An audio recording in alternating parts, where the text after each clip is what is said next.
오늘 말씀의 제목은 아브라함이 믿은 것은 무엇이냐? 아브라함이 믿은 것은입니다.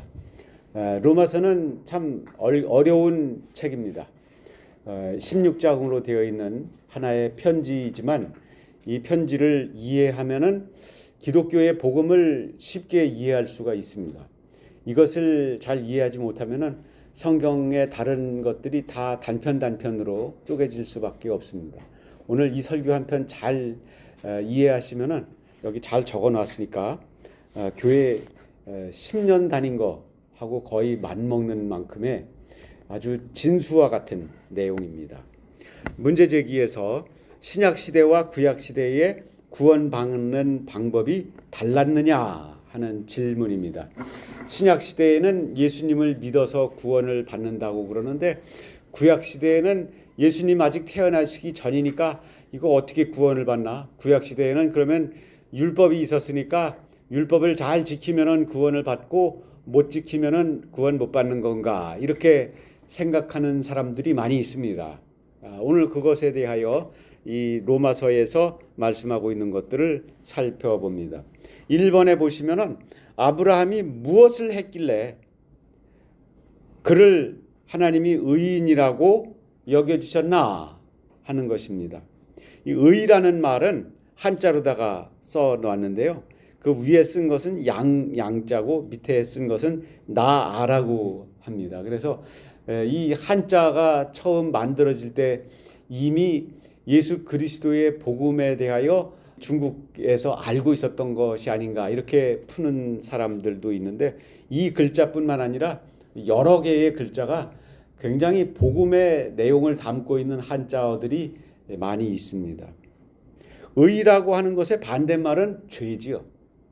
의인의 반대말은 죄인입니다. 그런데 이 하나님이 인정하시는 상태, 하나님이 이제 구원받아도 됐다, 이 사람을 합격시켜줘야 되겠다라고 하는 그 상태, 그것이 의로움입니다. 이 세상에서의 의로움도 있겠지만 하나님 앞에서의 의로움을 말합니다. 최고의 이력서라고 써놓았는데요. 과거의 이력서 그러면은 학벌이라든지 지연이라든지 인물 이런 것들이 이력서에서 중요한 정보였을 것입니다. 그런데 요즘은 이력서에서 중요한 것이 내가 무엇을 할 수 있다 하는 내용입니다. 어느 학교를 나온 것보다도 인물이 어떤 것보다도 더 중요한 것은 내가 이런 일을 할 수 있다. 내가 이런 일을 해왔다. 그 증거가 이것이다. 라고 어떤 포트폴리오로다가 그것을 증거물로 이력서와 함께 첨부하면 끝입니다. 학벌이고 뭐고 다 필요 없습니다. 능력 위주의 사회라는 거죠. 그런데 이게 과거에는 뭐 학벌이다, 지연이다, 학연이다. 현재는 능력이다. 그러면 하나님 앞에서의 이력서에는 가장 중요한 데이터가 뭐냐? 인물인가? 학벌인가? 내 능력인가? 이런 거 아니라는 거예요. 하나님 앞에서는 오직 하나님이 단 하나 보시는 건 뭐라고요? 믿음 보신다는 거예요. 믿음. 네가 나를 믿느냐 안 믿느냐.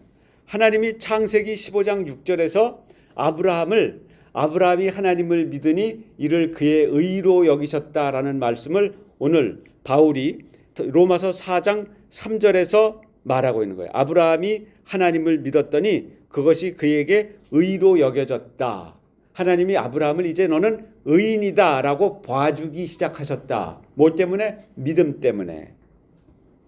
그러니까 우리가 정말 하나님 앞에 나아갈 때에 이 믿음, 나는 하나님에 대한 이 믿음이 있습니다. 이것을 분명하게 나타내 보일 수 있어야 합니다. 그런데 여기에 보면은 여겨진 바 되었다.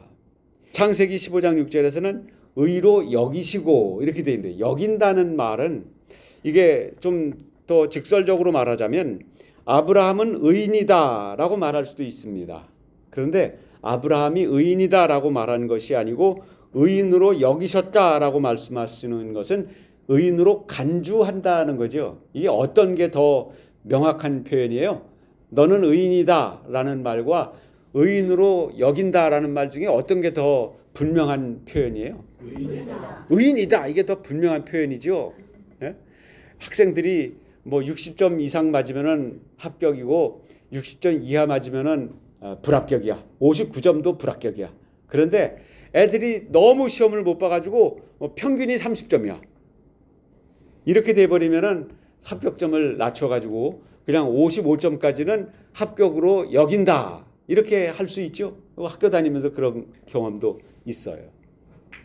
여긴다는 것은 그런 뜻입니다.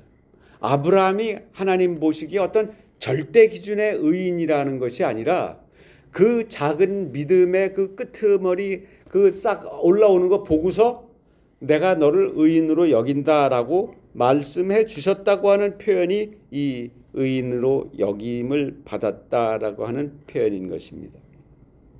이것은 아브라함 자신의 행위로 의인이 된 것이 아니라 하나님이 의인으로 취급해 주신 것뿐이다라는 내용을 함축하고 있어요. 여기에서 우리는 예수님과 우리와의 관계 속에서 이중전가라고 하는 교리를 말씀을 드리려고 합니다. 말은 어려운데 내용은 쉬워요. 우리는 죄인이고 예수 그리스도는 의로우신 분입니다. 그런데 우리의 죄를 예수 그리스도에게 덮어씌워. 그러면 예수님은 이제 더 이상 의인이 아니고 죄인이 됐어. 그리고 예수님이 가지고 있던 그 의로움, 그 완벽한 의로움을 우리에게 덮어 씌워줬어. 그래서 우리는 더 이상 죄인이 아니고 의인이 됐어. 그러니까 이제 우리는 뭐가 됐다고요? 의인이 됐어. 예수님은 이제 뭐가 됐다고요? 죄인이. 그래서 예수님은 우리가 갚아야 할 그 죄값을 우리는 갚을 능력이 안 돼. 그런데 예수님은 우리의 죄를 대신 뒤집어 쓰고 죄인의 모습으로 십자가에 처형당하신 거예요. 근데 하나님이 그를 죽음 가운데서 살리심으로 영원한 부활의 첫 열매가 되게 하셔서 이제 우리도 이게 끝이 아니고 죽음 후에 부활이 예비되어 있구나 하는 것을 소망으로 가지게 된 것이죠. 그래서 이중전가 교리라고 하는 것. 하나님이 우리를 의인으로 여겨주시고 예수 그리스도를 죄인으로 여기셔서 처형하시고 우리는 당장에 죽임을 당해야 할 죄인인데 의인으로 여겨주셔서 우리에게는 예수를 믿기만 해라. 요한복음 3장 16절. 저를 믿는 자는 멸망치 않고 영생을 얻게 하려고 하신 것이다. 그래서 우리는 예수님에 대한 믿음 그 하나만 보고 하나님께서는 내가 너를 의인으로 여겨준다라고 말씀하시는 것이 구원 사건인 것입니다. 3번에 보시면은 구원의 방법입니다. 유대교와 기독교를 비교해 놓았어요. 기독교에서의 구원의 방법은 이신칭의, 이것도 말은 어려운데 뜻은 간단해요. 이신이라고 하는 것은 믿음으로써 칭의, 의롭다고 불러주는 것. 이것이 이신칭의. 이것이 라틴어로 말하면 sola fide, 그리고 영어로 말하면 justification by faith 이렇게 말하는 거예요. 기독교에서의 구원은 행위를 착하게 많이 하면은 그 공덕이 쌓여서 하나님이 이제 조금만 더 노력해봐, 조금만 더 노력하면 이제 너 구원받을 수 있어. 이런 어느 수준에 도달해야 구원을 받는 그런 방식이 아니고 하나님에 대하여 우리가 믿음을 가지면 하나님이 구원의 길로 열어주신 예수 그리스도에 대한 나의 믿음의 고백이 있으면은 아직 새카맣게 꽃이 피고 열매를 맺으려면 아직 멀었어도 이제 너에게 구원이 시작되었다라고 선포해 주시는 그것이 이신칭의 오직 믿음 이것이고 이 유대교에서의 구원이라고 하는 것은 똑같은 성경책을 보고 있어도 그들도 우리와 똑같은 구약 성경을 보지만 예수를 안 믿기 때문에 그들은 신약은 안 믿어요. 그러니까 구약 성경 39권만 가지고 있는 그 유대교인들은 누가 구원을 받느냐? 아브라함의 혈통으로 태어나야 된다. 두 번째, 하나님이 율법에 명령하신 대로 난지 8일 만에 할례를 받아야 된다. 그리고 율법을 철저하게 지켜서 그 공적으로 하나님께 구원의 합격자로 인정받을 수 있다. 이것이 유대교에서의 구원의 방법이에요. 그러니까 이 유대교인들이 생각할 때 이 모든 율법이건 할례건 아브라함의 후손으로 태어나지 않았어도 상관없다. 예수만 믿으면 구원받는다라고 바울이 돌아다니면서 전 세계에서 복음을 전하니까 유대인들 보기에는 눈에 가시 같은 거야. 아니, 이방인이 무슨 구원을 받아? 이방인이 구원받는 길이 유대교에도 있기는 있었습니다. 그들은 혈통적으로 아브라함의 후손이 될 수는 없지만 아브라함을 나의 아버지라고 고백을 하고, 그리고 유대인들을 따라서 할례를 받고, 그리고 유대인들을 따라서 율법을 철저하게 지키기로 개종을 하면은 그 사람들도 유대인이 될 수는 없지만 유대교인은 될 수 있었어요. 그러니까 바울이 전 세계를 돌아다니면서 예수 그리스도의 구원의 복음을 전하는데, 이거 모세의 율법도 같이 전해야 이 사람들이 마음에 딱 받아들일 수 있는데, 유대인들이 보기에 이게 이단을 전하고 다니는 거라. 그러니까 바울이 그리스를 가든 에베소를 가든 데살로니가를 가든 어디에 가든 거기에 이민 가서 살고 있던 유대인들이 그냥 쌍심지를 켜고 덤벼들면서 이런 이단의 교리를 전하지 말라고 방해하고 바울을 죽이려고 하고 있는 거예요.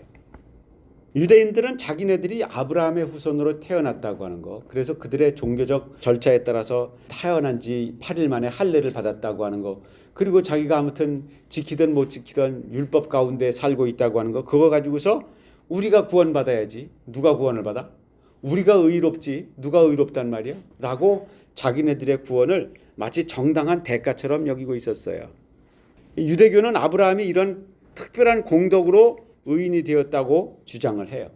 그들도 구약 성경을 읽기 때문에 창세기 15장 6절에 아브라함이 하나님을 믿음에 이를 그에게 의로 여기셨느니라는 말씀을 어떻게 해석하느냐면은, 아브라함은 할례를 받았고 율법을 지켰고 아브라함은 하나님 앞에 자기의 공덕으로 의인이 되었다, 이렇게 해석하는 거예요. 그래서 그를 이스라엘의 선민의 시조로 삼고 있는 것입니다. 그래서 랍비들의 문서, 성경은 아닙니다만은 유대교 랍비들의 문서에 보면은 바룩의 요한계시록이라고 하는 것과 집회서에 보면 그 아브라함이 그런 행위로 공적으로 의인이 되었다고 하는 것에 대한 글을 써놓고 있어요. 4번에 보시면은 이제 그런 유대교의 주장에 대하여 로마서를 통해서 바울이 논박하고 있는 거예요. 아니, 이방인은 구원받을 수 없다고? 유대교의 절차를 따라야 구원받을 수 있다고? 예수 그리스도만 믿어가지고는 안 된다고? 그런 말도 안 되는 소리를 하지 말아라. 이것이 로마서를 한마디로 요약하면은 말도 안 되는 소리 하지 말라 이거예요. 유대인들이 구약 성경을 잘못 이해하고 있다라고 말하는 것입니다. 그것에 대하여 아브라함과 다윗 두 사람을 증인으로 세우고 있습니다. 아브라함과 다윗은 유대인들이 가장 자랑스러워하는 조상들입니다. 그래서 마태복음 1장 1절 기록되어 있죠. 아브라함과 다윗의 자손 예수 그리스도의 계보라. 이것은 신약 성경을 펼치면은 제일 먼저 나오는 구절이에요. 아브라함과 다윗의 후손 예수 그리스도의 역사, 그 족보다라고 이제 긴 족보를 이야기하는 것입니다. 그래서 이 바울도 역시 아브라함이 자기의 어떤 공적으로 선행으로 구원을 받은 것이 아니고 하나님에 대한 믿음 그거 하나로 의인이라고 인정받은 것이다. 다윗도 마찬가지다. 이것을 증인으로 세웁니다. 먼저 아브라함의 사례를 보면은 그가 칭의를 받고 하나님으로부터 너는 의인이다. 이게 창세기 15장 6절에 나오는 말씀이라고 말씀을 드렸어요. 그런데 아브라함이 할례를 언제 받느냐? 그로부터 14년이 지나고 나서 이스마엘 낳고 나서 창세기 17장 10절에 가서야 그가 할례를 받습니다. 그러니까 아브라함은 본래 이스라엘 사람들이 생각하기로는 그들이 믿음의 선민들의 조상이라고 하지만 그 자신도 가나안으로 이민 온 이방인 출신이에요.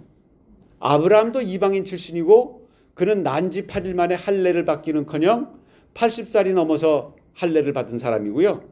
그리고 율법을 지켰다고? 아브라함이 무슨 율법을 지켜?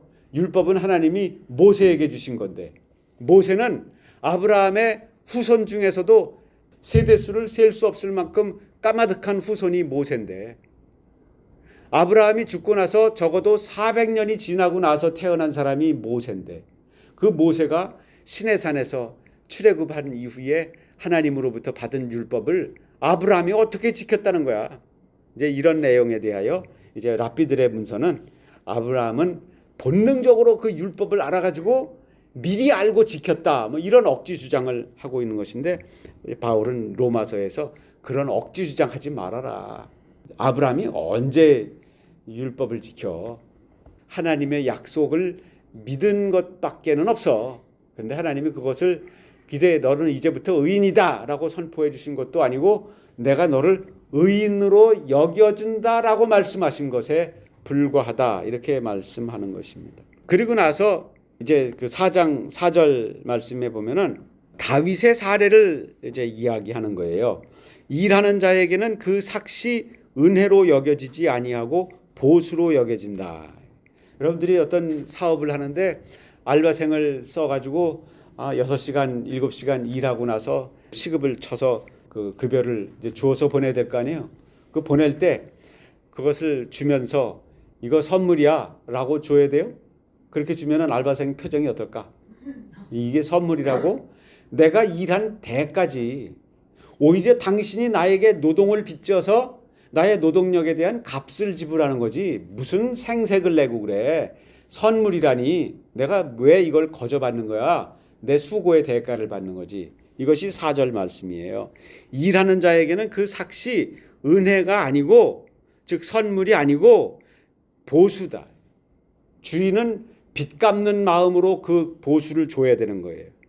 그래서 5절에 보면은 일을 한 것도 없는데 경건하지도 않은 자를 의롭다고 하시는 이를 믿는 자에게는 그의 믿음을 의로 여기시나니. 하나님이 그 사장님하고 달리 경건하지도 않았어. 그런데 무슨 내가 구원받기 위해서 특별한 노력을 한 것도 없어. 그런데 하나님의 그 구원의 약속을 믿고 내가 믿음을 고백한 그거 하나만 가지고 나를 의인으로 여겨주시는 그 하나님은 얼마나 은혜로우신 하나님이냐 이거예요. 6절에 일한 것이 없이 하나님께 의로 여기심을 받는 사람의 복. 그런 식으로 어떤 한 일도 없으면서 보상을 받고 은혜를 받는 사람들이 얼마나 복인가라고 하는 것에 대해서 다윗이 시편 32편 1절과 2절에서 한 말을 7절과 8절에서 인용하여 기록하고 있는 거예요. 잘 따라오고 계시죠? 바울이 로마서를 쓰면서 유대교를 반박하기 위해서 니네가 뭐 하나님 앞에 마땅히 노력한 거에 대한 대가로 구원을 받는 게 아니고 하나님이 네 조상 아브라함조차도 한 거 하나도 없는데 믿음 하나 보고서 의인이라고 여겨주셨어. 그래서 아브라함을 첫째 증인으로 내세우고 두 번째 증인으로 누구를 내세웠다고요? 다윗을 내세웠다고. 그러니까 이 두 사람은 이스라엘 사람들에게 어떤 존재라고? 구약에 나오는 수많은 조상 중에서 가장 존경하는 존재들이라고. 그분만 같아라. 그분을 따라가는. 우리나라 사람들이 세종대왕 생각하는 거는 비교도 안 될 만큼 아브라함과 다윗을 존경하는 유대인들에게 이 두 사람조차도 자기의 행위로 구원받은 거 아니고 하나님이 그들이 받을 자격도 없는 그 놀라운 은혜를 값없이 주신 것에 불과하다. 뭐 보고? 뭐 하나 보고? 믿음 하나 보고. 그래서 다윗도 시편 32편에서 자기 자신을 뭐라고 여겼느냐? 일한 것이 없이 하나님께 의로 여김을 받은 사람이 얼마나 큰 복을 받은 것인가에 대하여 시편 32편 1절과 2절에서 이렇게 말했다라고 그 글 그대로 가져온 것이 7절과 8절이다 이거야. 불법이 사함을 받고 죄가 가려짐을 받은 사람은 복이 있다. 내가 분명히 신호 위반해가지고 왔어. 그런데 카메라 설치한 지 지금 얼마 안 됐는데 한 달 동안은 봐준대. 그래가지고 그것을 내가 반드시 과태료를 물을 줄 알았더니 과태료가 안 왔어. 이제나 저제나 우체통 뒤져보면서 맨날 불안한 마음으로 제 이야기입니다. 불안한 마음으로 살았는데 알고 보니까 유예기간이었대. 그래가지고 과태료를 안 내게 된다.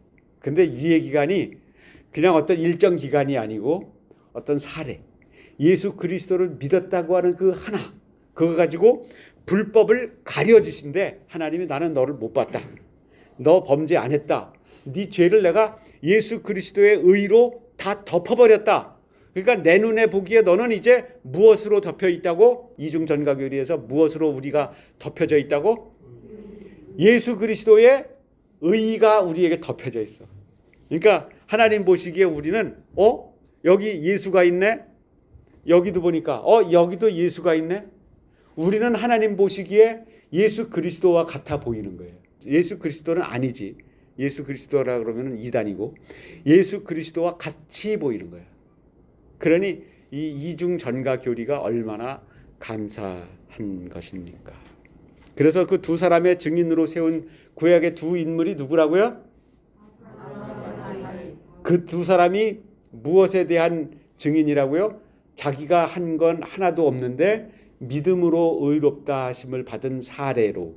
그러니까 이스라엘에서 제일 모범생 두 사람이 자기 힘이 아니라 하나님이 값없이 주시는 은혜로 구원을 받았으니 그 다음 1등과 2등이 그렇게 구원을 받았으니 3등서부터 그 억만 번째까지는 그러면 나는 한번 그래도 내 힘으로 한번 덤벼볼래요. 제 날 성적 한번 그래도 한번 채점 좀 한번 해줘 보실래요? 라고 나설 수 있는 사람이 있을까 없을까? 없어. 가장 대표 두 사람이 자기 능력이 아니고 하나님의 값없이 주시는 은혜로 구원받았는데 네가 뭐라고 네 성적표 한번 R점수 가지고 한번 합격 불합격 따져보자고 하겠느냐 이거예요. 이거 이해하면은 이제 교회 10년 30년 다닌 거가 이제 효과가 있는 거고 이거 이해 못하면은 평생 교회 다녔어도 헛방 소용없는 거예요. 소용없는 거예요. 그래서 로마서가 어렵다. 이게 정평이 나 있습니다. 저도 이거 설교 준비하느라고 알고 있는 거지만 쉽게 설명해야 되니까 며칠을 공부한 거예요, 이거. 그러니까 여러분들은 짧은 1시간 30분 안에 이것을 이해할 수 있도록 제가 도와드리려고 하는 것입니다. 유대인들은 구약을 성경을 달달 외우다시피 하는 사람들이지만 그 성경을 완전히 오해했기 때문에 복음의 혜택 바깥에 살고 있었던 거예요. 마음문을 열고 그것을 받아들일 생각을 하면은 구약에서도 역시 하나님이 우리에게 요구하시는 것은 믿음이었구나. 구약에서도 우리에게 요구하시는 것은 이 피도 눈물도 없는 율법을 철저하게 지키라는 것이 아니고 먼저 하나님에 대한 사랑을 요구하신 거였구나. 이 율법이 그 수백 가지 조항이 있어도 이거 내가 어떻게 다 지켜? 그게 아니고 하나님을 사랑하는 마음만 가지고 있으면 지킬 수 있다라고 하는 것을 말씀하신 것이 신명기라고요. 모세가 율법을 반포할 때에 제일 먼저 말한 것이 하나님을 사랑하라. 그리고 나서 율법을 지키라. 이것이었는데 그들은 그 전제 조건을 빼놓고서 율법을 지키려고 하다 보니까 아무도 못 지키는 거예요. 그러다 보니까 이거 아무도 못 지키네. 그러니까 자기네들끼리 상대적 비교만 하고 있었던 거예요. 그래도 내가 좀 낫지 않느냐 이러다 보니까 1세기 때 예수님과 매사 바리새인들이 부딪힐 수밖에 없었던 거예요. 그런데 예수님이 보시기에는 참 네가 율법을 다 지켰다고? 보니까 예수님 보시기에 한심하기가 그지없는 율법이지. 그들이 구약을 오해했기 때문에 복음의 혜택이 그들에게 전혀 젖어들지 못하고 있었던 거예요. 그래서 복음을 이단이라고 배척을 하고 구약 성경이 신약 성경과 충돌한다. 말이 맞지 않다. 이렇게 생각한 거예요. 그러니까 바울을 박해한 것입니다. 유대교가 예수교를 박해한 것입니다. 4-2번에 보시면은 하나님은 한 분이시기 때문에 구원하시는 하나님의 방법도 모든 시대에 언제나 하나였다고 3장 29절에서 말하는 거예요. 하나님은 유대인만의 하나님이시냐? 이방인의 하나님은 아니시냐? 진실로 이방인의 하나님도 되신다. 유대인들은 이방인들을 차별했지만 하나님 보시기에는 이방인도 내 백성인 거는 마찬가지라 이거예요. 그리고 4-3번에 보면 이 구원의 길은 인간의 모든 자랑을 떨쳐낸다. 3장 27절에 보면은 그런즉 자랑할 데가 어디 있느냐? 있을 수가 없느니라. 무슨 법으로냐? 행위로 구원받는다고? 아니다. 오직 믿음의 법으로 구원받는 것이다. 4장 2절에서도 만일 아브라함이 자기의 선한 행위로서 의롭다 하심을 받은 것이라면 자랑할 것이 있겠지만 하나님 앞에서는 자랑할 것이 하나도 없다. 이렇게 선포하고 있는 것입니다. 4-3번의 이 구원의 길은 인간의 모든 자랑을 떨쳐버립니다. 자랑할 것이 없습니다. 에베소서 2장에서도 자랑할 것이 없음에 대하여 강조하고 있습니다.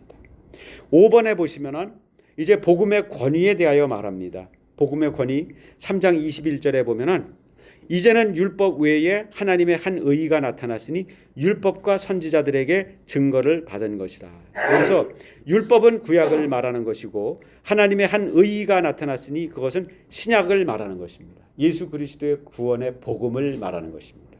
그러니까 복음이라고 하는 것은 어느 날 갑자기 맥락도 없이 튀어나온 게 아니고 율법과 선지자, 즉 구약 성경에서 이미 증거를 받은 것이다. 구약에도 구원은 율법이 아니라 믿음으로 받는 것임을 분명히 증언하고 있다라고 말하는 거예요. 로마서 1장 2절에서도 말하기를 이 복음은 하나님이 선지자들을 통하여 그의 아들에 관하여 성경에 미리 약속한 것이다. 신약이 갑자기 튀어나온 게 아니고 구약에서 말씀하신 것을 다시 한번 말씀하는 것이다 라고 하는 것입니다. 예수님께서도 창고구절 맨 마지막에 보면은 요한복음 5장 46절에 너희가 모세를 믿었다면 또 나를 믿어야지. 왜냐하면 모세가 기록한 것이 결국 나에 대하여 기록한 것이기 때문이야.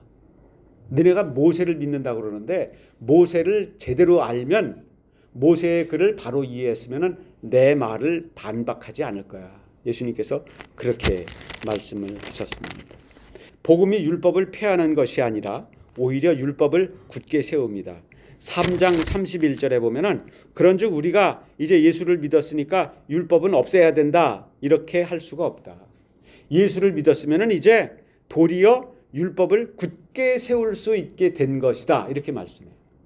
예수를 믿기 전에는 율법을 지킬 능력이 없습니다. 그런데 예수님을 믿고 나면은 하나님을 사랑하게 되고 이웃을 사랑하라고 하는 그 계명을 지킴으로써 우리는 이제서야 구약의 율법을 지킬 수 있는 사람들이 된다고 하는 것입니다. 율법의 한계는 죄를 드러내지만 치료는 못한다는 거예요. 율법은 그냥 쫓아다니면서 너 이 죄 졌지, 너 이 죄 졌지 이것을 드러내기만 해. 그것을 그러면은 지킬 수 있는 능력을 준다든지 그것을 면제시켜 준다든지 이런 힘은 율법에게는 없어. 그러나 율법의 완성은 심판이지만 율법은 결국 너 그러니까 사형 선고야. 이게 율법이 우리에게 줄 수 있는 결론이에요. 그런데 은혜의 완성은 구원이다. 하나님이 오직 믿음 하나 보고 은혜를 베풀어 주시면은 그 결론은 그거 하나 보고 구원해 주시고 의인으로 여겨 주신다고 하는 그 결론에 엄청나게 동과 서가 서로 먼 것 같이 심판이라고 하는 결론이냐 구원이라고 하는 결론이냐. 율법의 결론은 율법이 우리에게 해줄 수 있는 것은 심판밖에 없지만 믿음이 우리에게 해줄 수 있는 것은 영원한 생명과 구원이라 이거예요. 그러니까 아브라함이 그래서 결국 뭘 믿었다는 거예요. 그래서 저의 이 설교의 제목은 그거예요. 그래 지금 길게 설명했는데 아브라함이 뭘 믿었다는 거야. 뭘. 우리도 뭘 믿느냐가 중요해. 뭐 요즘 영어로 말을 많이 하는데 what이냐 what, how냐 이 차이예요.